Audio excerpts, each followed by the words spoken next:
Boleh berikan tepuk tangan sorak-sorai yang paling meriah buat Tuhan. Haleluya, haleluya, haleluya.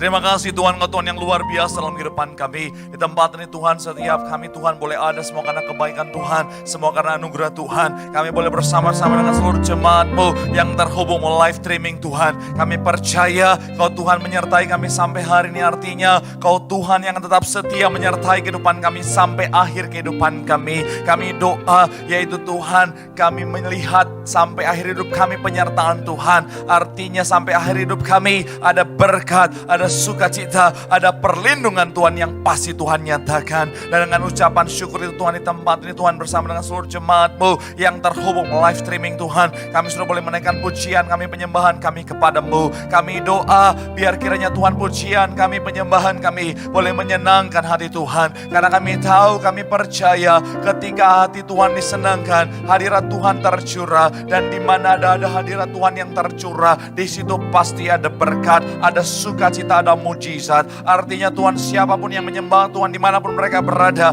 doa kami Tuhan dari mimbar ini, siapapun yang sakit Tuhan sembuhkan, yang terikat Tuhan berikan kelepasan, bahkan ada kemenangan yang Tuhan nyatakan dalam kehidupan kami. Dan tiba saatnya, saat ini Tuhan, kami akan lebih lagi diberkati oleh kebenaran firman-Mu. Doa kami jamah, ubahkan hati kami bagaikan tanah yang subur, agar ketika benih firman ditabur, benih firman boleh bertumbuh, berakar, berbuah kemanapun kami melangkah. Cahaya Tuhan, iman Tuhan boleh terpancar. Hamba-Mu yang Kau percayakan menyampaikan firman, urapi Tuhan, sucikan, layakkan, tutup bungkus di balik kaki salib-Mu. Jika dosa memohon ampun, pelanggaran memohon ampun, kelemahan tubuh Tuhan Kau yang berikan kekuatan. Hambanya manusia biasa, terbatas penuh dengan kekurangan, tapi kami percaya dengan iman ketika pengurapan Tuhan hadir, yang biasa sanggup Tuhan ubahkan jadi luar biasa untuk jadi saluran berkat bagi setiap jemaat-Mu. Tutup bungkus di balik kaki salib-Mu Tuhan, sehingga benar-benar hanya Tuhan saja yang nampak. Bahkan kami doa apapun yang disampaikan adalah berasal dari isi hati Tuhan, karena isi hati Tuhan pasti memberkati, pasti memerdekakan setiap kami. Berbicaralah Tuhan, berfirman bagi setiap kami, karena kami siap untuk mendengarkannya. Dalam nama Yesus, mari yang siap diberkati sama-sama kita katakan amin. Boleh berikan tepuk tangan yang paling meriah buat Tuhan. Silakan duduk saudara. Terima kasih buat worship leader, singer, pemain musik, serta semua yang sudah melayani. Dan dari mimbar ini saya mau sampaikan salam damai sejahtera. Shalom. Sekali lagi shalom. Haleluya, haleluya, haleluya. Senang bisa jumpa saudara. Saya percaya dalam Tuhan ada sukacita. Dimanapun saudara berada, sukacita Tuhan ada buat saudara. Dan dimana ada sukacita pasti ada senyuman di wajahnya. Boleh yuk sama-sama berikan senyuman dulu. Bilang sama kanan kirimu, mari bersukacita dalam Tuhan. Bilang sama saudaramu, keluargamu, anakmu, orang tuamu, siapapun yang ada di sampingmu, katakan mari bersukacita dalam Tuhan, sebab sukacita Tuhan tercurah bagi setiap kita. Haleluya, haleluya, haleluya. Saya sekali lagi senang bisa jumpa saudara, sekalipun kita terbatas secara ruang dan waktu saudara, tetapi saya percaya Tuhan kuasanya tidak terbatas. Artinya apa? Sekalipun kita hanya terhubung live streaming ini saudara, kuasa Tuhan tetap sanggup memberkati, mengubahkan, memulihkan keadaanmu. Amin. Artinya apa? Sore hari ini kau pasti diberkati Tuhan. Amin. Sama-sama bilang sama saya, aku pasti diberkati Tuhan. Bilang kanan kirimu, kamu juga pasti diberkati Tuhan. Tepuk tangan yang paling meriah dulu buat Tuhan. Haleluya, haleluya. Yuk langsung saja saudara, seperti biasa kalau saudara sedang hadir di sesi saya, yang bawa Alkitab kita mau angkat Alkitab kita, yang bawa Alkitab juga boleh, Alkifon juga boleh, yang lagi makan lepas dulu itu piring. Ya Tuhan, ini ibadah bukan lagi makan malam ya.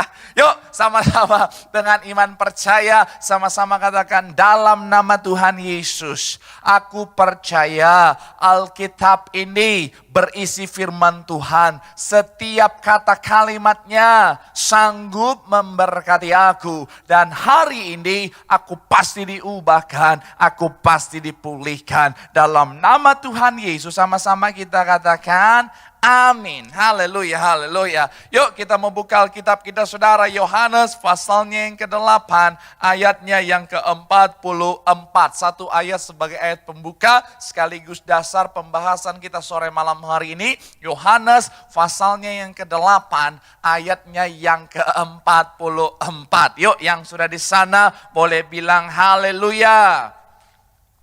Biarpun di rumah tetap ada suaranya. Sama-sama yang sudah di sana boleh bilang haleluya. Mantap. Yuk sama-sama kita baca. 3, ya. Iblislah yang menjadi bapamu dan kamu ingin melakukan keinginan-keinginan bapamu. Ia adalah pembunuh manusia sejak semula dan tidak hidup dalam kebenaran. Sebab di dalam dia tidak ada kebenaran. Lanjut, apabila ia berkata dusta, ia berkata atas kehendaknya sendiri, sebab ia adalah pendusta dan bapa segala dusta. Sekali lagi 3, ya. Iblislah yang menjadi bapamu dan kamu ingin melakukan keinginan-keinginan bapamu. Ia adalah pembunuh manusia sejak semula dan tidak hidup dalam kebenaran. Sebab di dalam dia tidak ada kebenaran. Apabila ia berkata dusta, ia berkata atas kehendaknya sendiri. Di situ dikatakan apa? Sebab ia adalah apa? Pendusta dan bapa segala dusta. Nah, tema khotbah saya hari ini saudara boleh berikan di layar. Judul khotbahnya adalah bicara tentang, boleh munculkan di layar tema khotbah saya, kebohongan iblis. Sama-sama bilang sama saya kebohongan. Sama-sama bilang sama saya kebohongan iblis. Amin. Nah, kalau kita lihat Alkitab yang kita baca saudara dengan tegas, Alkitab berkata bahwa iblis adalah pendusta. Iblis adalah pendusta, bahkan iblis adalah bapa dari segala pendusta saudara. Nah, dan memang ketika kita pelajari dari kitab Kejadian saudara, sejak yang namanya iblis berusaha mengganggu manusia, sejak yang namanya iblis berusaha menggoda manusia, bicara tentang kebohongan, kebohongan adalah alat, kebohongan adalah senjata utama, dan kebohongan adalah senjata yang paling sering digunakan oleh iblis untuk apa? Untuk berusaha menggoda manusia, untuk berusaha menjatuhkan manusia saudara. Itu kenapa saya mau bilang saudara,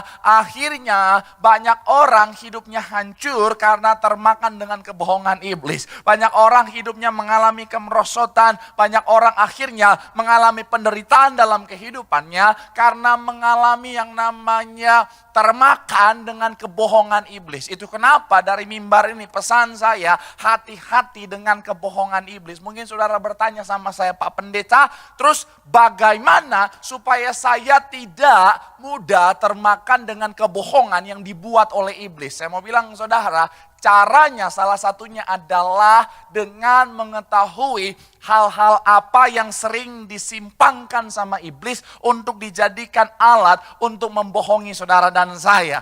Perhatikan sekali lagi saudara, adalah kita harus tahu hal-hal apa yang seringkali disimpangkan iblis untuk membohongi saudara dan saya. Kebenaran apa yang sering disimpangkan iblis untuk membohongi saudara dan saya. Yang pertama, coba kita lihat Alkitab kita saudara, Kejadian pasalnya yang kedua ayat 17. Kita lihat saudara, awal-awal manusia yang namanya mengalami kebohongan dari iblis saudara. Kejadian pasalnya yang kedua ayatnya yang ke-17. Yuk sama-sama kita baca. 3, iya. Tetapi pohon pengetahuan tentang yang baik dan yang jahat itu janganlah apa? Kau makan buahnya. Sebab pada hari engkau memakannya, pastilah apa? Engkau mati. Kita lihat Kejadian 3 ayat 2 sampai ayatnya yang keempat. Kejadian pasalnya yang ketiga, kita loncat saudara dari ayat 2 sampai ayatnya yang keempat. Sama-sama kita baca. 3, ya. Lalu saut perempuan itu kepada ular itu, buah pohon-pohonan dalam taman ini boleh kami makan.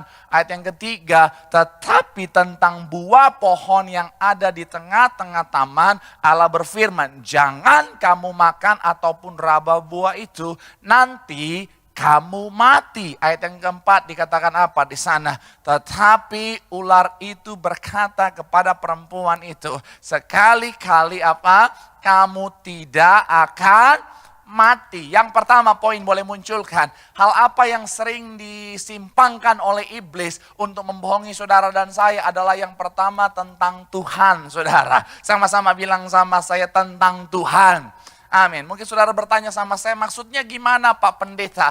Maksudnya apa itu membohongi manusia tentang Tuhan? Kalau saudara baca ayat yang kita baca tadi, saudara, kalau saudara perhatikan, saya mau bilang saudara, di situ Tuhan sudah berfirman bahwa jangan makan buah itu, karena ketika kamu makan, pastilah engkau akan mati. Nah, ketika iblis ngomong menggoda Hawa, saudara, iblis bilang begini, enggak, kamu enggak akan mati. Ketika dimakan, iblis bilang, tuh kan gak mati. Saya mau bilang saudara, yang namanya iblis sementara berusaha membohongi seorang Hawa dan juga Adam tentunya saudara, dengan memberikan gambaran tentang Tuhan sebagai Tuhan yang tidak dapat dipercaya saudara. Akhirnya saya mau bilang saudara, banyak juga orang-orang di luar sana hari-hari suka menyerang Alkitab dengan bilang begini, tuh Alkitabnya orang Kristen katanya itu kayaknya memang pembohong Tuhannya. Kenapa? Karena ternyata itu Adam dan Hawa di Alkitab itu enggak mati. Saya mau bilang saudara, pada awal mulanya manusia diciptakan memang bukan untuk mengalami kematian. Pada awal mulanya manusia diciptakan bukan untuk mati, tetapi untuk menikmati anugerah kehidupan yang Tuhan berikan buat manusia. Tapi oleh karena mereka melakukan pelanggaran, oleh karena mereka jatuh dalam dosa, akhirnya kematian menjadi sebuah kepastian buat manusia, saudara. Artinya apa? Bukan artinya ketika dimakan langsung detik itu juga mati. Tetapi ketika dimakan, sejak saat itu kematian adalah merupakan sebuah kepastian buat manusia, saudara. Artinya apa? Sekali lagi saudara, pada saat itu ketika kita perhatikan kisahnya saudara, iblis berusaha membuat seakan-akan bahwa Tuhan itu adalah Tuhan yang gak dapat dipercaya saudara. Hari-hari ini mungkin saudara juga ngalamin, ketika yang namanya saudara menghadapi tantangan dalam kehidupan, iblis mungkin bicara dalam pikiran saudara dan bilang, loh tuh katanya dia Tuhan yang mengasihi anak-anaknya. Kenapa hari ini kau dalam keadaan tantangan yang berat? Ketika hari ini mungkin kau ada dalam yang namanya masalah yang sangat rumit, iblis mungkin ngomong dalam pikiran saudara, katanya dia Tuhan yang baik. Kenapa hari ini dia izinkan kau pusing ngalamin masalah yang rumit dalam hidupmu? Ketika mungkin kau ada dalam sakit penyakit dan belum sembuh, iblis mungkin akan ngomong dalam pikiranmu dan bilang, loh katanya dia Tuhan yang penyembuh. Hari ini aja kamu masih sakit, belum sembuh-sembuh. Apakah dia Tuhan yang masih dapat dipercaya? Saya mau bilang saudara, iblis akhirnya terus dengan kebohongannya memframing Tuhan bahwa Tuhanlah Tuhan yang gak dapat dipercaya. Tapi pesan firman Tuhan dari mimbar ini, saya mau bilang saudara, hati-hati dengan kebohongan iblis. Memang kadang-kadang saudara, ketika kita ikut Tuhan,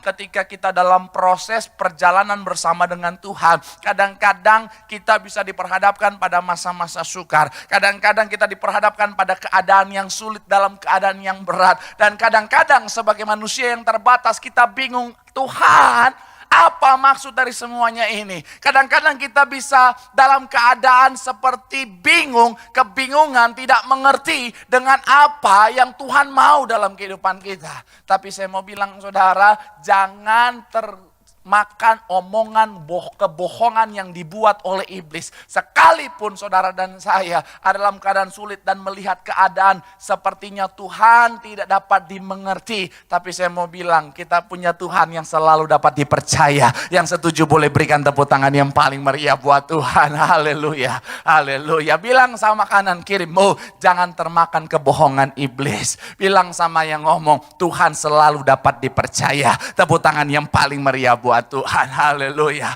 Nah, saya mau bilang saudara, saya bicara ini saudara bukan tanpa dasar. Banyak orang mulai tanya sama saya, Pak Pendeta, sebenarnya gimana sih Pak Pendeta? Katanya Tuhan sayang sama kita Pak Pendeta. Kenapa Pak Pendeta kalau Tuhan sayang? Udah 1 tahun ini Pak Pendeta, kok Pak Pendeta Coronanya nggak selesai-selesai Pak Pendeta.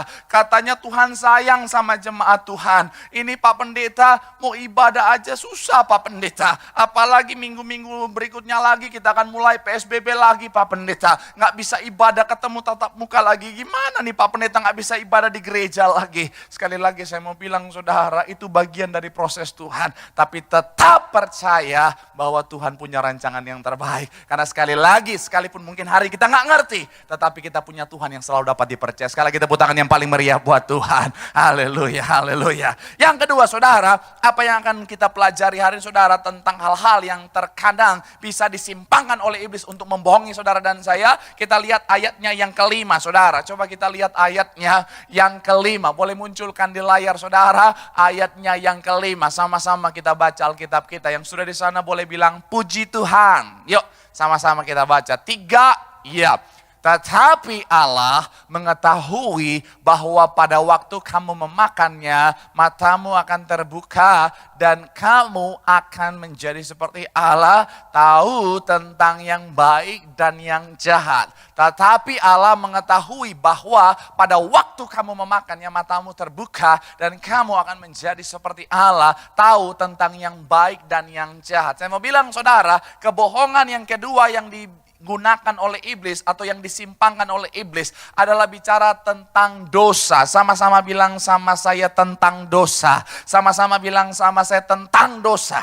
Amin. Dari mana Pak Pendeta bicara tentang dosa? Kalau kita baca ayat yang tadi saudara, yang menjadi larangan di situ bicara tentang apa adalah memakan buahnya saudara. Artinya apa? Yang menjadi isu utama di dalam ayat ini saudara adalah bicara tentang Tuhan menginginkan ketaatan dari manusia. Dan ketika manusia melanggar, itu adalah merupakan sebuah dosa pelanggaran saudara. Tetapi saya mau bilang saudara, manusia, iblis berusaha memframing, menarik, mendirect pandangan manusia dari isu utama yang adalah pelanggaran, yang adalah dosa, kepada hal yang di luar itu saudara. Diarahkan kepada, oh nanti matamu terbuka, nanti kamu akan seperti Allah. Saya mau bilang saudara, yang kedua, iblis sementara mempackage dosa dari yang sesuatu yang memang sangat berbahaya, di repackage sama iblis, dikemas kembali sama iblis, seakan-akan adalah sesuatu yang biasa-biasa saja saudara. Karena iblis mendirect pandangan manusia tentang dosa, merubah pandangan manusia tentang dosa. Saya mau bilang saudara, ini yang harus kita waspadai saudara. Banyak orang hari-hari ini saudara mulai terkecoh dengan kebohongan yang dibuat oleh iblis. Kenapa? Banyak orang hari-hari ini saudara mulai melihat dosa sebagai sesuatu yang biasa-biasa saja saudara. Banyak orang hari-hari ini saudara karena katanya kemajuan teknologi, kemajuan pergaulan, kemajuan peradaban manusia, banyak orang mulai mengkesampingkan tentang dosa saudara. Banyak orang hari-hari mulai melihat dosa sebagai sesuatu hal yang biasa saja. Oh hari-hari gini kan yang namanya hidup dunia malam, senang-senang itu biasa aja. Yang penting kan hari minggunya ke gereja. Nggak apa-apa malamnya mabok aja, mabok, nggak apa-apa. Yang penting hari minggunya ke gereja. Nggak apa-apa yang namanya hari lain kita kayak kayak ular kemana-mana gitu saudara. Yang penting hari minggunya ke gereja katanya saudara. Ngeri saudara. Banyak orang hari-hari ini mulai mengesampingkan dosa udah dianggap biasa. Hari-hari ini banyak orang suka ngomong, aduh hari-hari ini pacaran setia itu hal yang ketinggalan zaman. Hari-hari ini itu paling enak itu punya pacar, punya selingkuhan juga. Hari-hari gini kalau setia-setia ketinggalan zaman. Udah gak ngetren lagi. Bahkan banyak orang dengan tegas bilang begini, hey lu ya, kalau lu nggak selingkuh, lu nggak menikmati hidup, lu ngapain sih setia aja? Oh Tuhan, saya mau bilang sekali lagi saudara, hati-hati dengan kebohongan iblis. Saya mau bilang saudara, dosa adalah sesuatu yang amat sangat berbahaya. Karena kenapa? Upah dosa adalah maut saudara. Nggak bisa ditolerir. Firman Tuhan ya dan amin. Ketika Tuhan berfirman upah dosa adalah maut, maka itulah yang akan menjadi upah dari dosa. Itu kenapa kalau saudara perhatikan Bapak Gembala Sidang kita ketika beliau berkhotbah, beliau selalu mengumandangkan untuk apa? Ayo jaga hidupmu, jaga perbuatanmu. Karena kenapa? Bicara tentang dosa. Dosa bukan sesuatu hal yang sepele saudara. Dosa adalah sesuatu yang sangat berbahaya. Saya nonton sebuah kesaksian seorang artis kemarin saudara, artis Kristen saudara, artis Indonesia yang sudah go internasional saudara. Dia bilang dia dalam kesaksiannya, dia bilang dia pernah dapat tawaran saudara, sesuatu yang sudah keluar dari prinsipnya sebagai anak Tuhan. Di luar sana, orang-orang di luar sana, teman-teman yang ada di dalam dunia pekerjaannya di sana menganggap itu sebagai sesuatu hal yang biasa saudara. Tetapi hebatnya ketika saya nonton kesaksiannya, dia bilang no, saya akan tetap jaga identitas saya sebagai anak Tuhan. Saya nggak mau hanya karena dapetin uang, hanya karena uang saya harus buang identitas saya sebagai anak Tuhan. Akhirnya apa? Dia pegang teguh prinsipnya untuk tetap hidup dalam kebenaran. Saya mau bilang saudara, dunia hari-hari ini saudara sudah banyak orang yang termakan kebohongan iblis dengan melihat dosa sebagai sesuatu yang biasa, dengan melihat dosa sebagai sesuatu yang wajar. Tapi dari mimbar ini sekali lagi pesan saya buat saudara, saya mengasihi saudara, hati-hati dengan dosa saudara. Kita anak Tuhan, jangan ikutin dunia saudara. Kalau dunia nganggap dosa itu biasa, sorry buat kita, dosa adalah tetap sesuatu yang berbahaya. Karena kenapa? Kita tahu dampak dari dosa adalah sesuatu yang sangat berbahaya saudara. Kalau dosa itu bukan sesuatu yang berbahaya, Tuhan gak perlu datang ke dunia mati buat saudara dan saya untuk menebus dosa saudara dan saya. Tapi karena dosa itu sesuatu yang berbahaya, itu kenapa Tuhan rela datang ke dunia. Harus Tuhan sendiri melakukan pendamaian antara saudara dan juga Allah saudara. Itu kenapa sekali lagi saya mau bilang saudara, hati-hati. Banyak orang hari-hari saudara udah mulai sekali lagi menganggap remeh yang namanya dosa. Pesan saya sekali lagi dari mimbar ini, tetap jaga hidupmu, tetap jaga perbuatanmu, jaga tindakanmu. Jangan sampai akhir dari hidupmu dan akhirnya kau menyesal. Karena kalau Bapak Gembala Sidang selalu bilang saudara, di dalam alam roh tidak ada pengampunan saudara. Selama kau masih diberikan kesempatan, ayo hidup dalam pertobatan. Kita berkumpul di bumi, berkumpul dalam kerajaan sorga. Yang setuju boleh berikan tepuk tangan yang paling meriah buat Tuhan. Yang terakhir saudara, yang terakhir saya mencatat di sini saudara, masih di ayat yang kelima. Boleh munculkan sekali lagi ayat yang kelima saudara. Ayat yang kelima boleh munculkan sekali lagi. Ayat yang kelima sama-sama kita baca. Tetapi Allah mengetahui bahwa apa? Waktu kamu memakan, matamu akan terbuka. Ini kuncinya saudara. Dan kamu akan apa? Menjadi seperti apa? Allah. Sekali lagi, dan kamu akan menjadi seperti Allah, tahu tentang yang baik dan yang jahat. Iblis dengan kebohongannya bilang, kalau kamu makan buah ini, kamu akan menjadi seperti Allah. Padahal sebenarnya sejak semula Tuhan menciptakan manusia sudah serupa segambar seperti Allah. Cuman iblis mendowngrade posisi manusia seakan-akan manusia belum serupa segambar seperti Allah. Sejak semula manusia sudah diberikan hikmat oleh Tuhan. Rohnya ada dalam manusia. Tapi sekali lagi iblis dengan segala tipu dayanya membohongi manusia seakan-akan manusia bukan ada di levelnya, tapi ada di bawah. Padahal manusia sejak semula sudah ada di level yang luar biasa.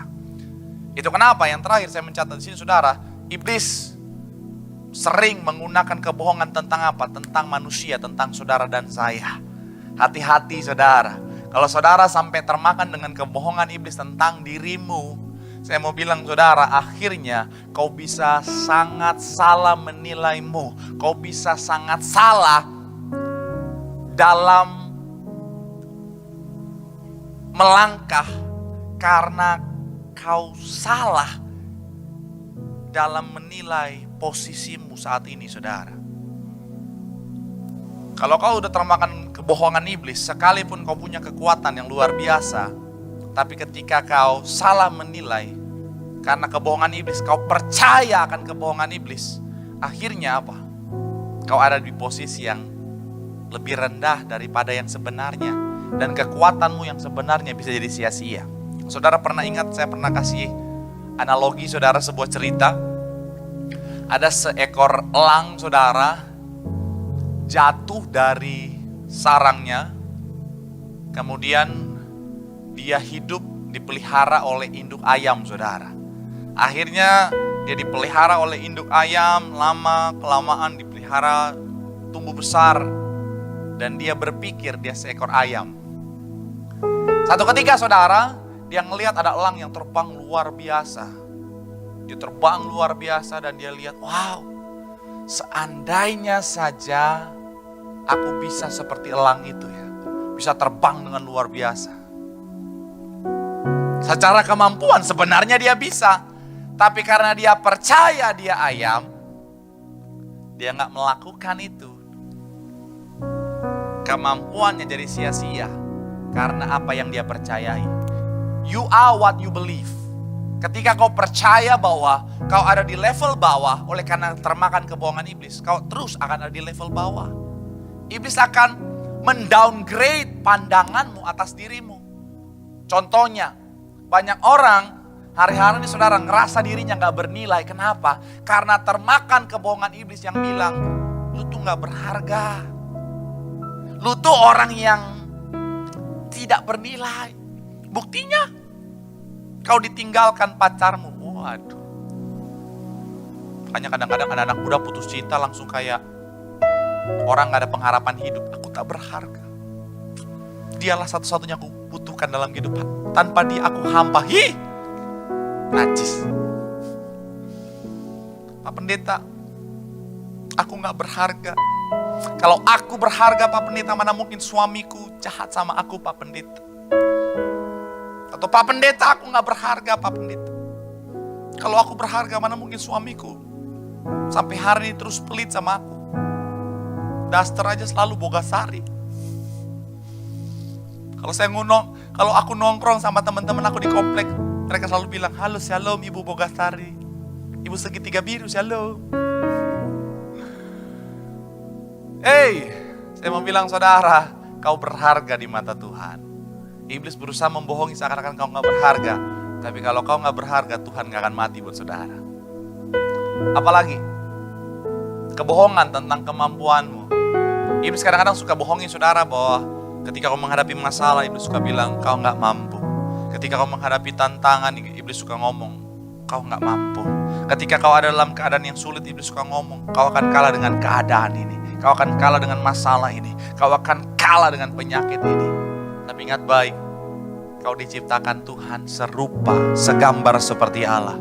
Artinya apa? Kita bukanlah